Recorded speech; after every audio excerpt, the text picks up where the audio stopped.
नमस्कार दोस्तों।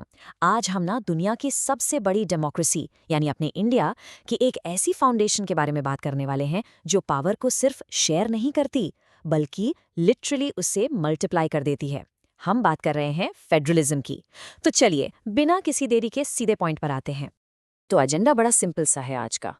एक, ये फेडरलिज्म आखिर है क्या। दो, इसके कोर फीचर्स क्या हैं। तीन, ऐसी क्या चीज़ है जो इंडिया को ट्रूली फेडरल बनाती है। चार, ग्राउंड रियलिटी में ये काम कैसे करता है। और आखिर में पांच, ग्रास रूट्स लेवल पर डिसेंट्रलाइजेशन। बस इतना ही। ऑल राइट, पहले पॉइंट से शुरू करते हैं। What exactly is federalism. अब ये जो पावर का वर्टिकल डिवीजन है ना, इसको एक बहुत ही रिलेटेबल एग्जाम्पल से समझते हैं। सोचिए, एक देश बिल्कुल आपके स्कूल की तरह होता है। जैसे स्कूल में एक प्रिंसिपल होती हैं जो पूरे इंस्टीट्यूशन को देखती हैं, राइट। ये हो गई हमारी सेंट्रल गवर्नमेंट। फिर आती हैं आपकी क्लास टीचर्स जो अपनी स्पेसिफिक क्लास को मैनेज करती हैं। ये हो गई हमारी स्टेट गवर्नमेंट्स। और आखिर में आते हैं क्लास मॉनिटर्स यानी हमारी लोकल गवर्नमेंट। समझ रहे हैं ना, पावर ऊपर से नीचे तक कितने क्लियरली डिवाइडेड है। अगर इसकी एकदम टेक्निकल डेफिनेशन देखें तो फेडरलिज्म एक ऐसा सिस्टम है जहां पावर को एक सेंट्रल अथॉरिटी और अलग-अलग कॉन्स्टिट्यूएंट यूनिट्स यानी कि स्टेट्स के बीच में डिवाइड किया जाता है। पर यहाँ कैच ये है, ये दोनों लेवल्स सेंट्रल और स्टेट एक दूसरे के सबऑर्डिनेट नहीं होते। ये कंप्लीटली इंडिपेंडेंट है और अपने अपने दायरे में रहकर काम करते हैं। अब इसको यूनिटरी सिस्टम से कंपेयर करके देखिए, फर्क बिल्कुल साफ हो जाएगा। श्रीलंका का एग्जाम्पल लीजिए। वहाँ यूनिटरी सिस्टम है, सारी पावर नेशनल गवर्नमेंट के हाथ में सेंट्रलाइज्ड है, जिसकी वजह से वहाँ लंबा कॉन्फ्लिक्ट चला। वहीं दूसरी तरफ बेल्जियम को देखिए, उन्होंने फेडरल सिस्टम अपनाया, स्टेट्स के साथ पावर कॉन्स्टिट्यूशनली शेयर की और शांति से ग्रो किया। मतलब ट्रू फेडरलिज्म किसी एक सेंटर की मोनोपोली को पूरी तरह रोक देता है। मूविंग ऑन टू सेक्शन 2, की फीचर्स ऑफ फेडरेशंस। मतलब आखिर किन स्ट्रक्चरल पिलर्स पर खड़ा होता है एक ऑफिशियली फेडरल देश। Let's break it down.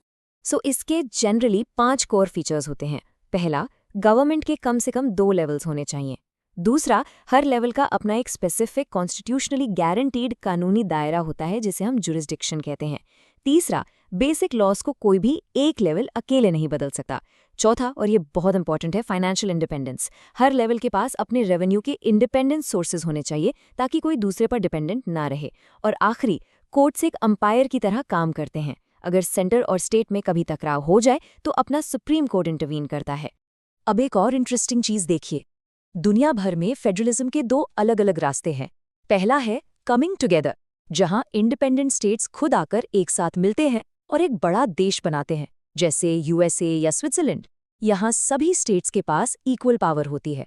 दूसरा रास्ता है होल्डिंग टुगेदर, जैसे हमारा इंडिया या बेल्जियम। इंडिया ने अपनी इमेंस डाइवर्सिटी को एक साथ जोड़े रखने के लिए इस मॉडल को अपनाया और इस मॉडल में सेंटर के पास नेचुरली थोड़ी ज्यादा पावर होती है। तो अब आते हैं तीसरे हिस्से पर, व्हाट मेक्स इंडिया फेडरल। चलिए देखते हैं कि हमारा कॉन्स्टिट्यूशन इस आर्किटेक्चर को एक्चुअली ग्राउंड पर कैसे उतारता है। वैसे क्या आप जानते हैं कि हमारे पूरे कॉन्स्टिट्यूशन में फेडरलिज्म शब्द का इस्तेमाल कहीं किया ही नहीं गया है। Crazy right. फिर भी हमारा स्ट्रक्चर कंप्लीटली फेडरल है। हमारे संविधान ने पावर्स को 3 लिस्ट्स में बहुत ही क्लीनली डिवाइड कर दिया है। यूनियन लिस्ट को देखिए, इसमें डिफेंस और बैंकिंग जैसे पूरे देश से जुड़े मुद्दे हैं। इन पर सिर्फ सेंट्रल गवर्नमेंट लॉ बना सकती है। फिर आती है स्टेट लिस्ट, जिसमें पुलिस और एग्रीकल्चर जैसे मुद्दे हैं। यहाँ सिर्फ स्टेट गवर्नमेंट लॉ बनाती है।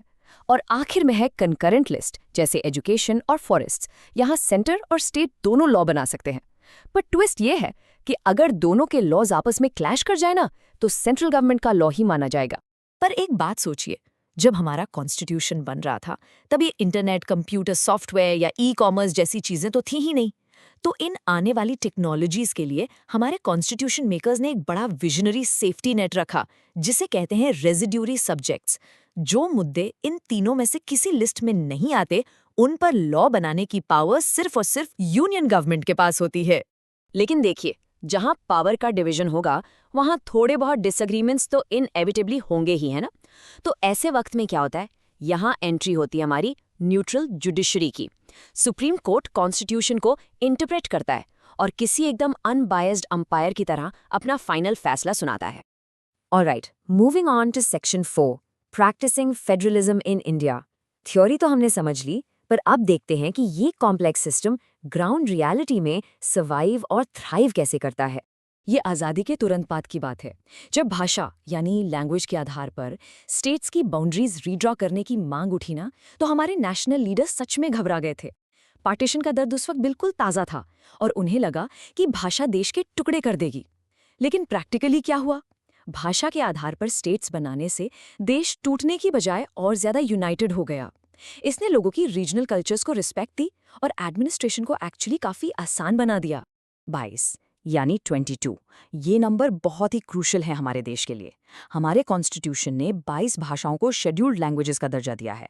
और आपको शायद सुनकर ताज्जुब हो, पर इंडिया की अपनी कोई एक सिंगल नेशनल लैंग्वेज नहीं है।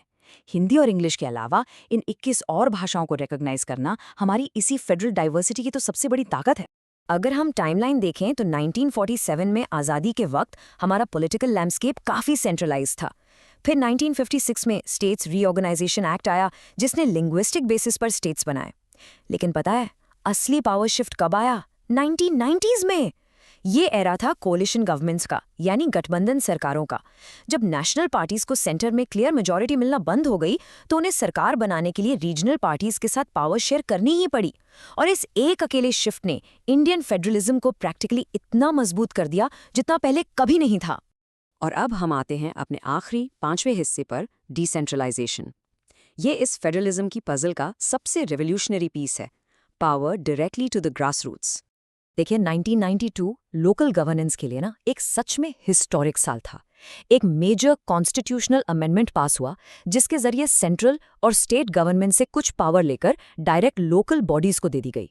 रेगुलर लोकल इलेक्शंस को हर जगह मैंडेटरी कर दिया गया और इंडिपेंडेंट स्टेट इलेक्शन कमीशंस बनाए गए। ट्रस्ट मी, इस एक हिस्टोरिक कदम ने हमारी डेमोक्रेसी को डीपली रिप्रेजेंटेटिव बना दिया।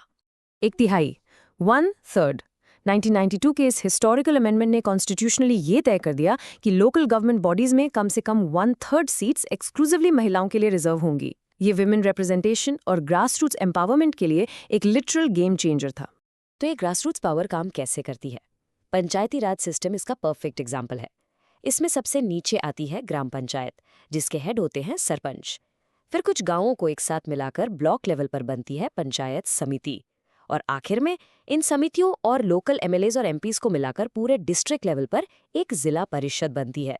यू सी, पावर सिर्फ ऊपर से नीचे नहीं, बल्कि बॉटम से ऊपर की तरफ फ्लो कर रही है। हालांकि गांव और शहरों के लोकल सिस्टम में ना थोड़ा सा फर्क होता है। जैसे रूरल एरियाज में पंचायती राज सिस्टम गांव और डिस्ट्रिक्ट्स को मैनेज करता है। वहीं अर्बन एरियाज यानी शहरों में छोटे टाउन्स के लिए म्यूनिसिपैलिटीज होती हैं और बड़े शहरों के लिए म्यूनिसिपल कॉरपोरेशंस होते हैं, जिनके इलेक्टेड हेड को हम मेयर कहते हैं।